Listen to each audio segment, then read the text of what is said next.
Picture this: March 18th, 978 CE, Corfe Castle in Dorset, England. A 15-year-old boy rides up to his stepmother's fortress on a spring afternoon. King Edward, they'll call him, the martyr after his death. But right now, he's just a teenager who's been wearing England's crown for 3 years, since his father Edgar died suddenly in 975. He's thirsty after the journey from his court at Wareham. He's looking forward to wine, family conversation, maybe staying the night before riding back. He has no reason to suspect anything. This is family. This is his father's widow, Elf. This is his half-brother Ethelred's home. According to the life of St. Oswald, written within decades by monks who interviewed witnesses, Edward arrives in late afternoon expecting standard family hospitality. What Edward doesn't understand is that his stepmother has been planning this exact moment for 3 years, ever since the day her 7-year-old son lost the succession dispute, and Edward took the crown she believed belonged to her child. Medieval protocol dictates Edward remains mounted until formally welcomed by his host. Elfrith appears at the castle entrance. She smiles. She offers him a cup of wine, standard hospitality for a visiting king. Edward drinks while still on horseback, following proper protocol. What Edward doesn't see: servants emerging from the doorway behind. What he doesn't hear: the whispered signal. What he doesn't expect: hands grabbing his arm. As the wine cup touches his lips, a servant seizes his wrist with brutal force. Another drives a knife into his back between his ribs, tearing through muscle, possibly piercing his lung. The pain is instant, searing, incomprehensible. The wine cup falls from nerveless fingers. Blood spreads across the back of his royal tunic, dark, spreading, undeniable. Edward screams. He's been stabbed by his family's servants. At his stepmother's command, his body reacts before his mind can fully process the betrayal. Escape, survive, get away from this place. He tries to spur his horse forward, but his hands can't grip the reins properly. Blood loss, shock spreading through his system. The world blurs at the edges. His fingers slip. His legs lose their grip on the saddle. He slides sideways. Consciousness fragment. The horse, smelling blood, hearing screams, feeling its rider's weight shift, wrong bolts in panic, thundering away from the castle at full gallop. Edward falls. One foot catches in the stirrup. Now imagine what happens next. You're 15 years old. You've just been stabbed in the back by your own family's servants. You're being dragged across rough ground at a full gallop, your body bouncing and slamming against rocks, exposed roots, every rut in the forest road. Every impact drives the knife wound deeper, tears it wider. The ground rips skin from your arms, your legs, your face. Sharp stones slash open your scalp. Your chest keeps slamming into protruding rocks. Ribs crack with sounds like dry wood snapping. You try to free your foot, but you're too weak from blood loss. You can't breathe properly. Each gasp brings liquid into your throat as the punctured lung fills with blood. You can't think clearly anymore. The world is just pain and motion, and the terrible understanding that you're dying and no one is coming to help. Your stepmother stands at the castle entrance watching. Your half-brother hides inside, probably already being fitted for your crown. The servants who stabbed you have returned to their duties. According to the life of St. Oswald, the horse dragged Edward's body for approximately 3 miles across rocky ground before his foot finally tore free from the stirrup. Modern historians examining contemporary accounts believe Edward remained conscious for at least part of the dragging, long enough to understand completely what had been done to him, long enough to realize his stepmother had ordered this, long enough to know he would never see another sunrise. Edward the Martyr, anointed King of England at age 12, murdered at age 15, dies alone on the rocks near Wareham. His body is found hours later by travelers who recognize the royal insignia on his torn, bloodied clothing. Here's the detail that reveals everything about Elfrith's calculation. She doesn't give Edward a royal burial befitting. His body is secretly dumped in a marsh near Wareham, hidden like a murdered peasant rather than honored like an anointed monarch. Within 3 months, her 7-year-old son Aethel is crowned King of England. Elfrith serves as regent, wielding the power she murdered to obtain. The servants who stabbed Edward rewarded with lands and positions at court, according to later chronicles. Official story released to the kingdom: tragic riding accident. The king's horse bolted unexpected. No one to blame, just terrible misfortune. But this first murder established the template that would be refined over 5 centuries. Kill the rival who threatens your preferred succession. Control the official story through institutional authority. Prosper from the murder while officially grieving the tragic accident. Edward the Martyr's murder in 978 proved something crucial to every ambitious noble watching. You could kill a crowned anointed king and get away with it if you controlled the narrative afterward. But that first assassination was crude, visible violence in a semi-public space. A knife wound that told the story even if chronicles lied. A body dragged for miles, leaving witnesses and evidence. The next generation of royal killers learned from those mistakes. They got more sophisticated. Jump forward 38 years. November 30th, 1016 CE. King Edmund II, called Ironside for his legendary strength in battle, has ruled England for exactly 7 months. He's 27 years old, a warrior in his absolute prime, who's fought the Danish invader Canute to a bloody stalemate across multiple brutal battles. They've just signed the Treaty of Olney, dividing England between them. Edmund gets Wessex in the south. Canute gets Mercia and Northumbria in the north. An uneasy peace after months of warfare that left thousands dead and the English countryside devastated. But here's what Edmund doesn't understand about Canute's character. Canute doesn't want half of England. He wants it all. And Edmund Ironside, young, strong, popular with his Saxon warriors, legitimate heir to the English throne, represents a permanent obstacle to complete Danish conquest. According to Henry of Huntingdon's Historia Anglorum, written in the 1130s based on earlier sources now lost, a conspirator named Edric Striona approaches Canute with a proposal. Edric is Edmund's own advisor, a man who'd switched sides multiple times during the war, a political survivor who understood his future lay with Danish victory. He offers Canute a solution to the Edmund problem. The method requires positioning an assassin not in a public space where witnesses might see, not in a bedroom where guards stand watch, but somewhere more private, more vulnerable, somewhere every king, no matter how strong, how guarded, how suspicious, must eventually go alone. The royal toilet. Medieval royal toilets weren't bathrooms as we understand them. They were small chambers with wooden seats positioned over deep stone pits, cesspits dropping straight down 30 feet into castle foundation. Dark, private, and architecturally accessible from below through the sewage channel. Picture the preparation. A man, possibly a Danish warrior, loyal to Canute, possibly one of Edric's hired killers, lowers himself into the cesspit beneath the royal toilet chamber. He stands there in human waste up to his chest, breathing the nauseating stench of raw sewage, holding a short blade, waiting in absolute darkness for hours, waiting for the king to need to relieve himself. Edmund enters the toilet chamber alone, as he's done hundreds of times before. He sits on the wooden seat, completely exposed, utterly defenseless, focused on the basic human necessity of relieving himself. His guards stand outside the door, giving him privacy. He suspects nothing. The killer strikes upward through the wooden seat with vicious, calculated force. The blade punches through the gap in the toilet seat and drives deep into Edmund's rectum, tearing through intestinal tissue, severing major blood vessels, causing catastrophic internal trauma. Edmund screams a sound of shock, agony, and instant understanding that he's been attacked in the most vulnerable moment imaginable. He tries to stand, but the damage is already done. Blood pours from the wound, spreading down his legs, pooling on the floor. Within minutes, shock sets in from massive blood loss and the introduction of a blade contaminated with human waste directly into his body cavity. Picture what this feels like. Searing pain in your lower abdomen, spreading like fire. Warm blood spreading down your legs, soaking through your clothing. The realization that you've been stabbed through the toilet seat while defecating. The humiliation compounding the physical agony. The knowledge that you're dying from a wound no physician can reach, no medieval medical treatment can address, in a manner so degrading that no chronicle will honestly describe it for over a century. Edmund calls for help. Guards burst in. They find their king bleeding from a wound they can barely comprehend, collapsing from shock and blood loss. Court physicians are summoned, but there's nothing they can do. The internal damage is catastrophic and unreachable. With medieval medical knowledge, the blade was contaminated with fecal matter, introducing massive bacterial infection directly into the abdominal cavity. Edmund dies within hours, possibly from exsanguination, possibly from the rapid onset of septic infection, possibly from both. The combination of massive internal bleeding and bacterial contamination from a feces-covered blade driving deep into his intestines makes survival impossible. Official story released to the kingdom. King Edmund died suddenly of disease. No details, no explanation, just vague reference to sudden illness that carried him off unexpectedly. But Henry of Huntingdon, writing over a century later when he could afford slightly more honesty, uses careful medieval euphemism. Edmund died from wounds inflicted in the most secret parts of his body. Code language that contemporary readers would understand meant something too degrading to state plainly that a warrior king who'd fought Canute across battlefields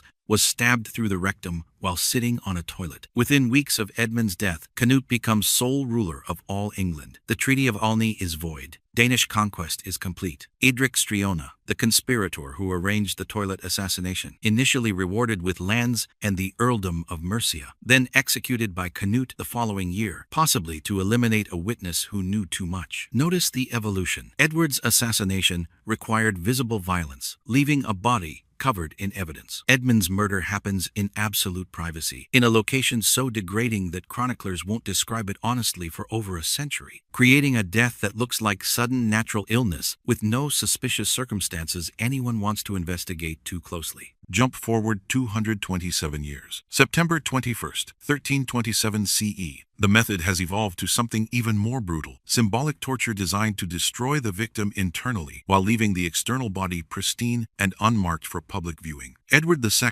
deposed by his wife Isabella and her lover Roger Mortimer in a coup that forced him to abdicate in favor of his teenage son, has been imprisoned at Berkeley Castle in Gloucestershire for months. He's 43 years old. He ruled England for 20 years before his wife invaded with a foreign army, forced him from the throne, and locked him away like a dangerous animal. The problem Isabella and Mortimer face is the eternal problem of successful coups. Edward is still alive, still breathing, still a potential rallying point for rebellion against the new regime. As long as the deposed king lives, someone might try to restore him, to use him as a figurehead for uprising, to challenge the legitimacy of his son's crown and Isabella's regency. Edward must die, but the execution must look natural. An obviously murdered king would create massive political problems, potential rebellion from nobles who fear they might be next, papal investigation into regicide, moral outrage that could destabilize the entire kingdom. For months, Edward's jailers have attempted to kill him through deprivation and environmental torture. According to chronicler Geoffrey Le Baker, writing around 1350 based on accounts from participants who later confessed, they kept Edward in a cell directly above a pit, filled with rotting animal carcasses. The stench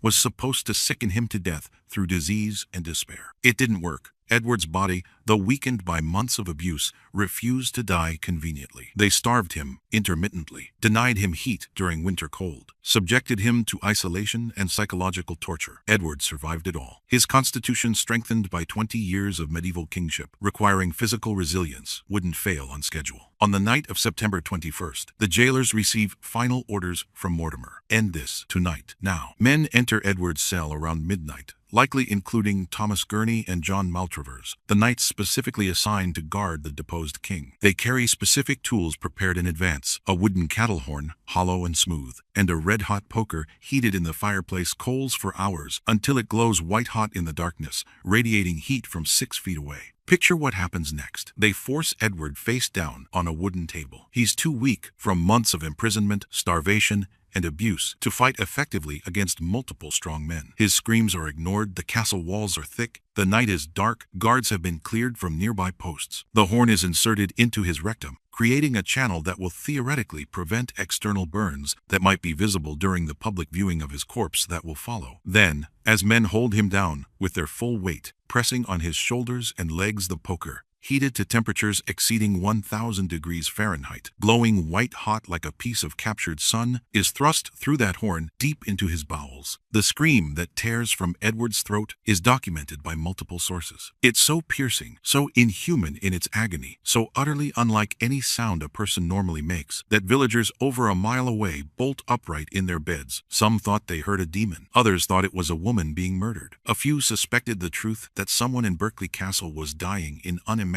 agony. They were right. Picture what this does to a human body. The poker, glowing white-hot at over 1,000 degrees, instantly vaporizes tissue on contact. The thermal shock sends the body into violent convulsions. The pain is beyond anything the human nervous system is designed to process or communicate. Your internal organs are literally cooking. The smell of your own burning flesh fills your nostrils, a smell you recognize on some primal level as yourself being destroyed from the inside. You can't pass out. The pain is too intense, too overwhelming, too systemically catastrophic. Your body won't grant you the mercy of unconsciousness. You remain aware through all of it, minutes that feel like hours, as your intestines burn, your organs rupture, your body goes into irreversible shock. Edward dies over the next 3 to 4 hours as his internal organs fail from massive thermal trauma, as infection sets in instantaneously from the cauterized tissue, and as his body succumbs to shock that no medieval medicine could treat. But here's the sophistication of the method, the reason it was specifically chosen. The next morning, when officials examine Edward's body to certify his death, he looks peaceful, unmarked, serene. The poker method left his external body completely pristine. No burns on his skin, no visible wounds, no marks of violence that might contradict the official story. All the catastrophic damage was internal, hidden from view. Official cause of death released to the kingdom: natural illness. The former king, weakened by months of melancholy and poor health following his abdication, simply died peacefully in his sleep. The method was deliberately chosen to symbolize Edward's alleged sins. Medieval moralists believed his close relationships with male favorites, Piers Gaveston, early in his reign, Hugh Despenser, later, were sodomitical transgressions against God and nature. His murderers killed him through penetration of that same site they considered sinful, making his death both execution and moral statement. Divine punishment enacted through human hands for crimes against natural order. Within days, Edward's body was displayed publicly at Gloucester Cathedral. Observers noted how peaceful he looked, how unmarked, how serene in death. No visible signs of violence, no indication of the hours of agony that preceded this peaceful appearance. The killers Thomas Gurney and John Maltravers fled England shortly after, suggesting they feared eventual retribution despite official sanction for their actions. Years later, when Edward III came of age and took power from his mother and Mortimer, he had Mortimer executed for multiple crimes, including probable involvement in his father's murder. But by then, the actual men who'd wielded the poker were long gone, their names known, but their bodies beyond reach of royal justice.